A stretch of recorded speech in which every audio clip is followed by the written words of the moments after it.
Merci parce que avec nous sur ce rendez-vous quotidien, côté chaque jour, bon Dieu, maintenant, lit un passage du Nouveau Testament. Parce que parole, bon Dieu, a une capacité pour changer la vie, pour transformer totalement. So, une routine, ça, habitude, ça, ou prendre, on va saisir pour ouais, Jean parole, bon Dieu, capable vraiment transformer. Merci parce que vous abonnez, merci parce que vous partagez le lien, merci parce que vous nous pousse, ou like page pour que nous grandissions ensemble, nous restons au pied de Jésus. Jeune que avec dans un mode de prière en mode de Seigneur pour le capable de guider nous, nos compréhensions, tout ça nous doit saisir, nous doit comprendre à travers sa parole. Père très saint Jésus-Christ, merci pour présence, parce qu'on fait nos promesses avec nous tous les jours jusqu'à la fin du monde. Merci pour la Bible, la parole inspirante, et de que chaque petite fille, chaque petit garçon, capable ou bien capable garder, capable saisir exactement qui ça qu'on voulait enseigner nous. Prêtez Saint-Esprit, illuminer l'intelligence et compréhension pour que nous saisissions exactement qui soit voulu enseigner pour ce nouveau numéro, cette nouvelle édition. Merci d'avance, Père. Nous t'en prions ici dans le nom puissant de Jésus. C'est là qu'à vivre et qu'à régner au siècle des siècles. Bienvenue sur le channel avec Zami Paula, frère ou en Christ Jésus Guy Thomas. Et mais très content chaque fois que moi entre la caillou et au gain Bible en main. Pour nous continuer à lire la parole de Dieu, parce que parole, bon Dieu, a un pouvoir extraordinaire pour changer la vie. Non. Au sein, j'en ai terminé avec chapitre 8 là, chapitre 8, côté Jésus était dans le temple, a parlé avec monsieur, et puis dit monsieur, en conclusion, et monsieur, pour te parler de mission, en tant que Dieu qui s'est fait chair. Et puis, il dit, monsieur, bon, au pour qu'on même 50 ans, et puis on va parler d'Abraham, Abraham, 30 ans. Et puis, Jésus dit, avant qu'Abraham fût, je suis. Ce fameux, je suis que l'Éternel Dieu t'a révélé. Mais là, il vient en Égypte, il demande comment, mais comment on va présenter, mais qui nomme. Je suis celui qui suis, I am that I am. Et c'est ça, Jésus, il parle à monsieur. Il dit, monsieur, la vie va commencer à Bethléem, d'accord? De toute éternité. Avant qu'Abraham fût, je suis. Et là, ça a été comprendre exactement qui ça, Jésus dit. Il prend roche pour, et puis Jésus était caché, et puis il sortit dans le temple. Et c'est exactement le contexte ça, chapitre 9 écrit. Jean, chapitre 9, et pendant Jésus a regardé, d'accord? Jésus vit en passant un homme aveugle de naissance. Soulignez ça, aveugle de naissance. Ses disciples lui firent cette question, Rabbi, c'est-à-dire maître, qui a péché, cet homme ou ses parents, pour qu'il soit né aveugle? Et m'a fini répondre une question, et Jésus répond une question après on a fait handicapé. Jésus répondit, ce n'est pas que lui ou ses parents aient péché, mais c'est afin que les œuvres de Dieu soient manifestées en lui. Amen. Frère Maxime, c'est extrêmement important pendant Jésus sorti dans ta place, j'ai dit fin et chapitre 8 là. Et puis on est qui de naissance monsieur aveugle. Et puis qu'on y a là, Jésus paraît. Bon. Et puis disciples ont dit, écoutez, est-ce que c'est parce qu'il péchait ou bien famille péchait? Et monsieur, on ne connaît pas bien, c'est à étudier. Et ça nous-mêmes, je dis à nous relayer, Ancien Testament, au sens dans Isaïe 1er, verset 19 et 20, nous passons sous passage ça plusieurs fois. Dans verset 19, il dit, si vous avez de la bonne volonté et si vous êtes docile, vous mangerez les meilleures productions du pays. Mais si vous êtes rebelle, vous serez dévorés par le glaive, car la bouche de l'Éternel a parlé.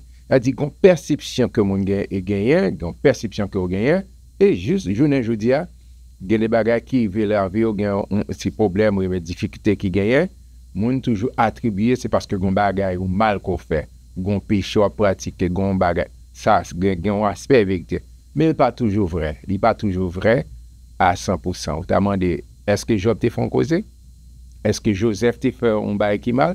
Elle dit, c'est pas tout le temps. Les bagages qui veulent l'envoi, c'est péché. Et monsieur, c'est perception ça. Il a posé Jésus question, est-ce que c'est péché, monsieur? Il a dit, péché, il doit ouvrir porte pour problème. Est-ce que c'est parent? Jésus dit non, c'est pas ni un ni l'autre, mais c'est pour les œuvres de Dieu capables de manifester à travers la vie de cet homme. Devait mettre fait mise au point ça. nous allons avancer et avec le verset 4. Il faut que je fasse, tandis que qu'il est jour, les œuvres de celui qui m'a envoyé. La nuit vient où personne ne peut travailler. Il n'a pas parlé de nuit physique, mais il a parlé de nuit spirituelle. Pendant que je suis dans le monde, je suis la lumière du monde. C'est la nature de Dieu même, Jésus-Christ. Après avoir dit cela, il cracha à terre et fit de la boue avec sa salive. Puis il appliqua cette boue sur les yeux de l'aveugle. Je dis en pile, organisation d'après les contre Jésus et de la santé, etc. Mais Jésus, il est souverain, il fait tout ce qu'il veut. Et lui dit, va et lave-toi au réservoir de Siloé. Non, qu'est-ce qu'il fit envoyer? Il y alla et se lava et s'en retourna, voyant clair. Amen. Ses voisins et ceux qui auparavant l'avaient connu comme un mendiant disaient, n'est-ce pas là celui qui se tenait assis et qui mendiait? C'est des questions, il est où, monsieur, on s'y a étonné. Les uns disaient, c'est lui. D'autres disaient, non, mais il lui ressemble. Et lui-même disait, c'est moi. Et même, on ne peut pas cacher, ou dit, ben l'argent lié. Et par l'autre, ben, il a dit, waouh, c'est de l'Éternel que cela est venu. Il lui dira donc, comment tes yeux ont-ils été ouverts? Il a posé M. question. Et M. Vino a baillé témoignage. Il répondit, l'homme qu'on appelle Jésus a fait de la boue, a oué mes yeux et m'a dit, va au réservoir de Siloé et lave-toi. J'y suis allé, je me suis lavé et j'ai recouvré la vue. Amen, c'est ça. Jésus vient pour ouvrir mon dans tout domaine. Et lui dire donc, où est cet homme? Il répondit, je ne sais, c'est pas même qu'on est, parce que dans des noms Jésus, mais par contre, toute bagaille, ouais. Ils menèrent vers les pharisiens celui qui avait été aveugle. Il dit, ah, bonne mène, mes autorités qui l'ont tapé là. Or, c'était un jour de sabbat, que Jésus avait fait de la boue et lui avait ouvert les yeux. De nouveau, les pharisiens aussi lui demandèrent comment il avait recouvré la vue. Et il leur dit, il a appliqué la boue sur mes yeux, je me suis lavé et je vois. Et comme si M. même dit ça déjà, pour que ça puisse demander mon accord. Sur quoi quelques-uns des pharisiens dirent, cet homme ne vient pas de Dieu, il a parlé de Jésus, car il n'observe pas le sabbat. D'autres dirent, comment un homme pécheur peut-il faire de tels miracles?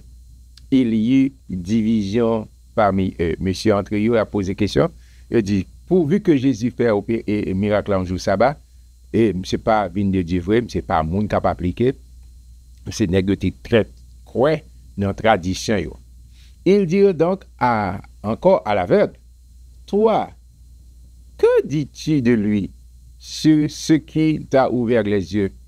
Il répondit, c'est un prophète. Monsieur dit, écoutez, ils sont un prophète, c'est pas n'importe qui a fait ça.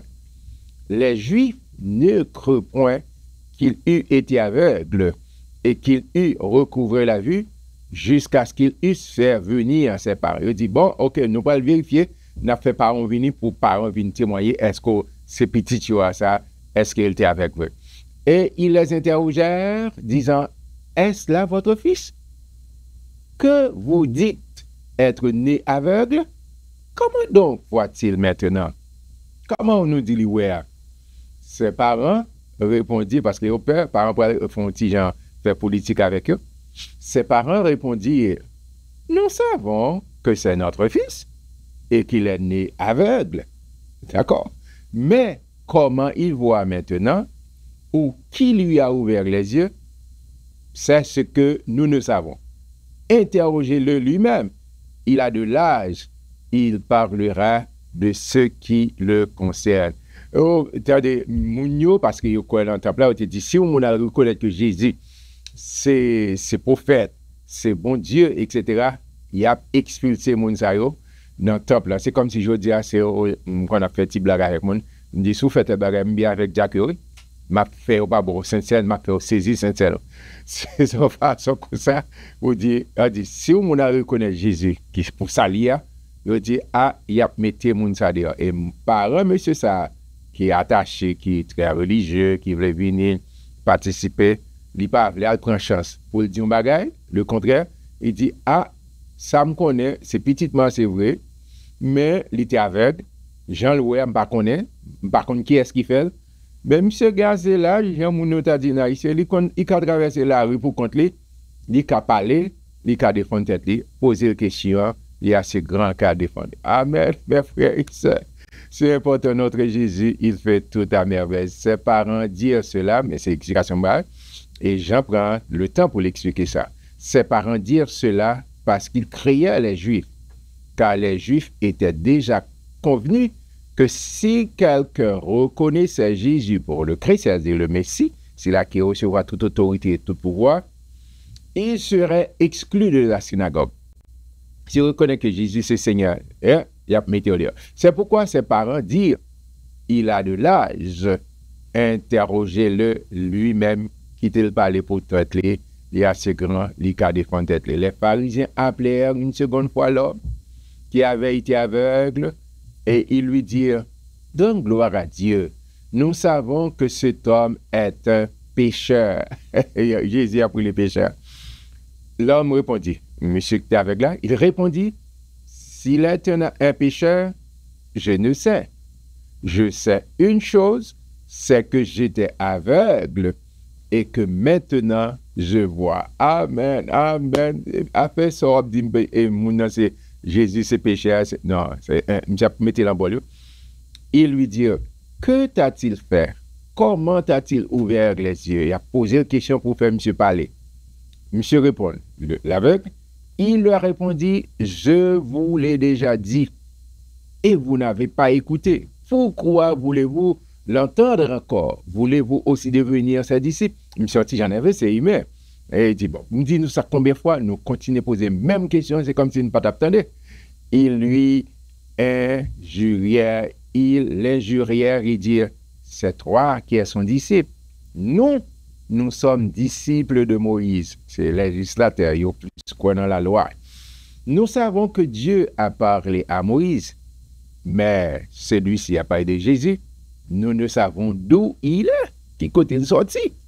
Cet homme leur répondit, il est étonnant que vous ne sachiez d'où il est, et cependant, il m'a ouvert les yeux. Ça me dit besoin, c'est guérison besoin. Les gens ont guérison, moi même pas besoin quand il c'est péché, côté de sortir, c'est pas ça qui est important. Moi t'es malade, moi t'es aveugle, moi pas de café expérimenté, belle bagarre la vie a gagné, mais monsieur a fait moi ma belle gloire. Nous savons que Dieu n'exauce point les péchés. Ça prêché, c'est gros savant. Mais il dit, mais moi-même, ça me comprend cette expérience. Nous savons que Dieu n'exauce point les pécheurs. Mais si quelqu'un l'honore et fait sa volonté, c'est celui-là qu'il exauce. Amen, qu'il exauce. Jamais on n'a entendu dire que quelqu'un ait ouvert les yeux d'un aveugle né. Là, avec nous, toujours entendu. Je me donne nos opérer miracle, je me donne des gens qui étaient avec, mais cet homme-là, Jésus, l'a pas aidé Jésus. Les gens qui font la boule, ils passent l'enzyme, ils disent, m'aller dans le siloyer, et puis, depuis me laver les yeux, dans mon clair, m'a expérimenté la vie.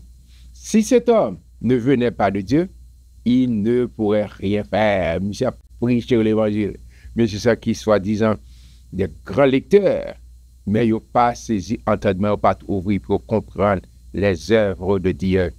Et les pharisiens, ils lui répondirent, tu es né tout entier dans le péché et tu nous enseignes. Et ils le chassèrent. Il dit, monsieur, et pas où qu'a vu faire nous leçons là? Mettez dehors. Jésus a appris qu'ils avaient chassé et l'ayant rencontré, il lui dit, crois-tu au Fils de Dieu? Et si Jésus t'a posé une question, ça, ou même qu'appelé avec moi là, monsieur quoi répondre oui, pas de l'autre bagaille. Monsieur répond, l'aveugle, ancien, bon, et qui était aveugle, il répondit, il va même qu'à songer qui est. Et qui est-il, Seigneur, afin que je croie en lui? Amen. Vous me capable de mettre confiance. Qui est pour ça? Jésus dit, tu l'as vu? Lui dit Jésus, et celui qui te parle, c'est lui, ouais, Jésus qui a parlé de lui en troisième personne. Il dit, c'est lui, il a dit, c'est moi. Mais Jésus pas fait promotion, pas faire promotion pour être livré. Non, non, non. Lui, il parlait très simple. Et il dit, je crois, Seigneur. Et il se prosterna devant lui. Amen. Nos attitudes d'adoration et nos attitudes de gratitude pour le dire, Seigneur, tout ça fait pour moi. Ou mériter gloire, ou mériter louange, ou mériter adoration. Amen. Puis Jésus dit, je suis venu dans ce monde pour un jugement, pour que ceux qui ne voient point voient, et que ceux qui voient deviennent aveugles. Amen. Il a parlé, Jésus est entré dans Saint-Maître, monsieur, pour dire, monsieur, c'est vrai, nous faisons tout le temps, nous faisons profession à étudier, mais nous ne pouvons pas comprendre, parce que de Genèse à Malachie, c'est de moi. Et de moi à parler. Mini, mais qu'on y a pas qu'à. Et vini pour que tout le monde qui pas trouvé, soit capable de oui. Quelques pharisiens qui étaient avec lui, ayant entendu ces paroles, lui dire, nous aussi sommes-nous aveugles? C'est Jésus va dire, exactement. Jésus leur répondit, si vous étiez aveugles, vous n'auriez pas de péché. Mais maintenant, vous dites, nous voyons, c'est pour cela que votre péché subsiste. Parce que monsieur pas prend conscience. Amen. Jésus venu pour la liberté. Ou imaginez monsieur ça, qui vient un jour sabbat, et puis il a dit, oh, jour sabbat ou pas qu'à guérison, n'a pris rendez-vous lundi ou bien mardi. Non, monsieur a dit, attends, si ce monsieur, c'est un pécheur, ben, pas concerné. Moi-même, moi, t'es malade, moi, t'es l'enfer noir, je pas de ouais lumière du tout, je pas de expérimenter. Et bizarrement, mon papa, bel pied mango, bel pied chadek, ça qui existe dans la nature, mais Jésus ouvre les yeux, moi, ça fait pécheur par là, ça c'est pas bagaille qui concerne, et moun sa dit sorti de mon Dieu. Amen. Jésus pas de l'autre côté de sorti parce que c'est Dieu qui s'est fait chair. Jean, l'auteur de l'Épître aux Hébreux, a dit que bon Dieu parlait à nous de plusieurs manières. Et dans le dernier temps, il parlait à travers son Fils. Et son Fils est le reflet de sa gloire et l'empreinte même du Père. Restez dans bon Dieu, restez dans bon Dieu, restez dans la présence de bon Dieu. Et quittez la lumière. Et Jésus-Christ envahit. Il dit, c'est la lumière du monde. Et là, il entre dans la vie, il restez dans la parole. Là. Et la lumière envahit. Il a dit, ta parole est une lampe à mes pieds, une lumière sur mon sentier. Moi, j'étais content pour me lire Jean chapitre 9, ensemble avec vous. Pas rater. Monsieur, vous t'avez apprécié et surtout fou. Cet homme qui recevra la vue, qui recevra la guérison, et puis, il y a témoin, la témoigner pour dire Jésus, la vie, si vous le péché, si vous pas cessé, comme ça pas concerné. Moi, je me déclare que son témoin pour Christ. Ou c'est un apologète pour défendre la foi. D'accord? Tout côté au passé. Ma prévision de demain. Pas rater demain. Chapitre 10, pas rater demain. Et il y a pile de bagages que nous allons apprendre à travers chapitre 10. Soyez bénis par l'Éternel qui a fait les choses de la terre.